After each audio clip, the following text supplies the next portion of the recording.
নাজমুল হোসেন শান্ত টি-20তে আর অধিনায়কত্ব করতে যাচ্ছেন না। ফলে প্রশ্ন উঠেছে নতুন টি-20তে অধিনায়ক কাকে দেওয়া হবে। বিষয়টি নিয়ে পরিকল্পিতভাবে কিছু বলেননি বিসিবি সভাপতি ফারুক আহমেদ, তবে আভাস দিয়েছেন। মিরপুর শেরেবাংলা ক্রিকেট স্টেডিয়ামে গণমাধ্যমের মুখোমুখি হন ফারুক। সেখানে এসেছেন অধিনায়ক প্রসঙ্গ।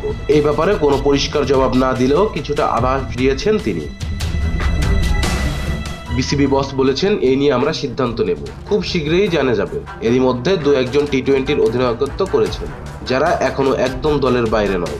এরকম থেকে কাউকে অধিনায়কত্ব দেওয়ার আমরা চেষ্টা করব। সম্প্রতি বাংলাদেশকে টি-20 ফরম্যাটের নেতৃত্ব দিয়েছেন শান্তই। এছাড়া গত 2 বছরে টি-20র অধিনায়কত্ব করেছেন লিটন দাস। সর্বশেষ ওয়েস্ট ইন্ডিজ সফরে শান্তর চোটের কারণে না থাকায় অধিনায়কত্ব করেছিলেন লিটন দাস। সেই সিরিজে 3-0 ব্যবধানে সিরিজ জিতেছিল বাংলাদেশ। দারুণ প্রশংসিত হয়েছিল লিটনের অধিনায়কত্ব। যদিও ব্যাটে রান নেই তার, লিটনের অধিনায়কত্বের প্রশংসা করেছিলেন খোদ বিসিবি সভাপতিও।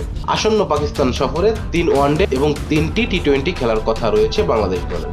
সবকিছু ঠিক থাকলে এই সিরিজ দিয়েই যাত্রা শুরু হবে নতুন টি-20 অধিনায়কের। এর আগে ঘরের মাঠে জিম্বাবুয়ের বিপক্ষে 2 টেস্টের সিরিজ খেলবে বাংলাদেশ দল। Rezwan Islam, B sports. Please subscribe our channel to get more information about Cricket World.